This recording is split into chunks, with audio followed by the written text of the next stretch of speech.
प्यारे विद्यार्थियों, नमस्कार। आज हम व्याकरण विषय का संधि प्रकरण पढ़ने जा रहे हैं। प्यारे बच्चों, संधि जो है वो व्याकरण का आधार माना जाता है। तो सर्वप्रथम मैं संधि शब्द के शाब्दिक अर्थ से आपका परिचय करवाना चाहता हूँ। संधि जो है सम उपसर्ग है, धा धातु है और की प्रत्यय है। इनको मिलाने से संधि शब्द बना हुआ है।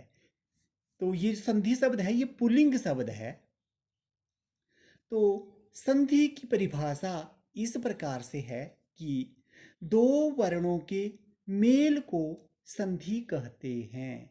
यानी जब दो वर्ण आपस में मिलते हैं तो उनके मेल को संधि कहते हैं। या फिर वर्णों का आपस में समीप लाना भी संधि कहलाता है।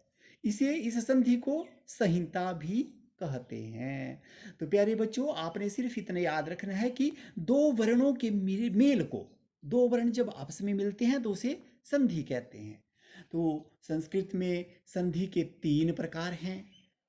नंबर 1 है अच संधि, जिसे स्वर संधि बोलते हैं। नंबर 2 पर हल संधि, जिसे व्यंजन संधि बोलते हैं। और नंबर 3 पर विसर्ग संधि। इस प्रकार से संधि के कौन कौन भेद हुए? नंबर 1 स्वर संधि, नंबर 2 व्यंजन संधि, नंबर 3 विसर्ग संधि। तो प्यारे बच्चों, अब हम स्वर संधि के बारे में पढ़ेंगे। तो स्वर संधि क्या है? तो प्यारे बच्चों, आप जानते ही हैं कि स्वर क्या है। स्वर अ, ई, उ, ए, ओ, औ, ये क्या है? ये स्वर हैं। तो इसका जैसा नाम है वैसा ही इसके बारे में इसकी परिभाषा भी है कि मतलब स्वरों का जब मेल हो और कोई व्यंजन ना विसर्ग कुछ नहीं होगा, स्वरों का स्वरों के साथ मेल। यानी इसकी परिभाषा हुई कि दो समीपस्थ का मतलब हुआ पास, पास रहने वाले दो समीपस्थ या समीपवर्ती स्वरों के मिलने से ध्वनि में जो विकार होता है उसे संधि कहते हैं। विकार या परिवर्तन होते हैं या बदलाव होता है उसे स्वर संधि कहते हैं।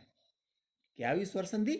जब दो स्वर आपस में मिलते हैं, व्यंजन और विसर्ग नहीं होगा इसमें, इसमें सिर्फ स्वरों का स्वरों के साथ मेल होगा, तो उसे बोल देंगे स्वर संधि। तो प्यारे बच्चों, यहां समझने वाली बात है कि इस स्वर संधि के 8 भेद हैं। इस स्वर संधि को 8 भागों में बांटा गया है। तो सबसे पहला भेद क्या है? दीर्घ संधि। नंबर 2 है गुण संधि। नंबर 3 वृद्धि संधि। नंबर 4 यण संधि। नंबर 5 अयादि संधि। नंबर 6 पूर्व रूप संधि। नंबर 7 पर रूप संधि। और नंबर 8 प्रकृति भाव संधि। तो प्यारे बच्चों, अब ये जो सबसे पहला भेद है उसके बारे में अब हम पढ़ेंगे।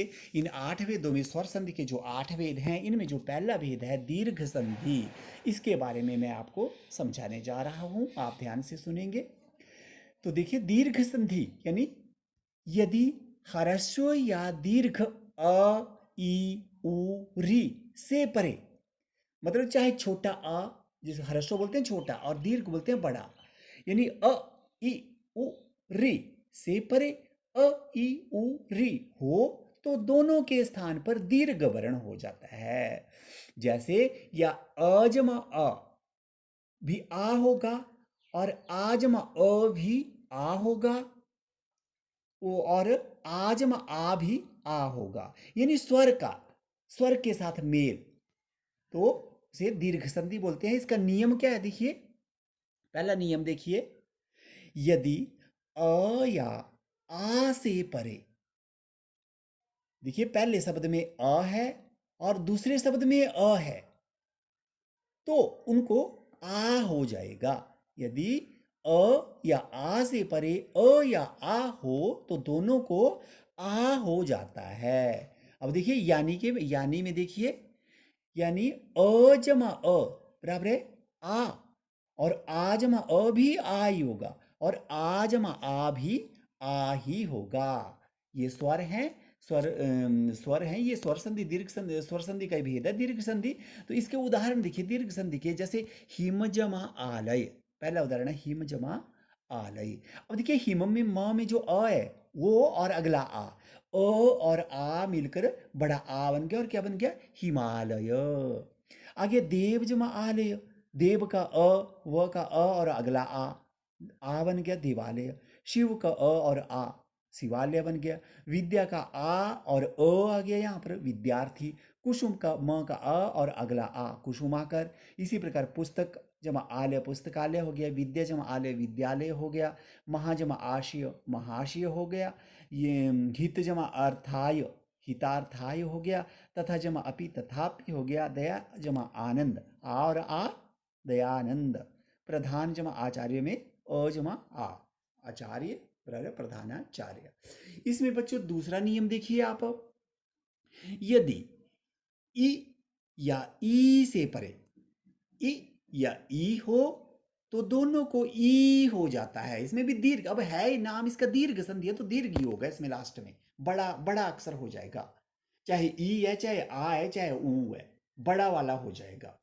अब देखिए, यदि, हाँ देखिए, यानी कि मतलब ई जमा ई भी ई होगा, और ई जमा ई भी ई होगा, और ई जमा ई भी ई होगा, और ई प्लस ई भी ई ही होगा, यानी दीर्घ ई होगा सबकी जगह। जैसे इसके उदाहरण है, मही जमा इंद्र। अब देखिए, मही की ई की बड़ी ई और ई बराबर है बड़ी ई हो गया, क्या बन गया, महींद्र।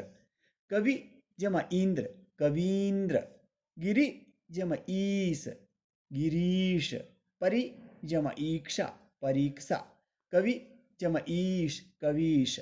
रजनी जमा ईश, रजनीश। यहाँ पर ई प्लस ई हो गया। इसी प्रकार बाकी भी हैं।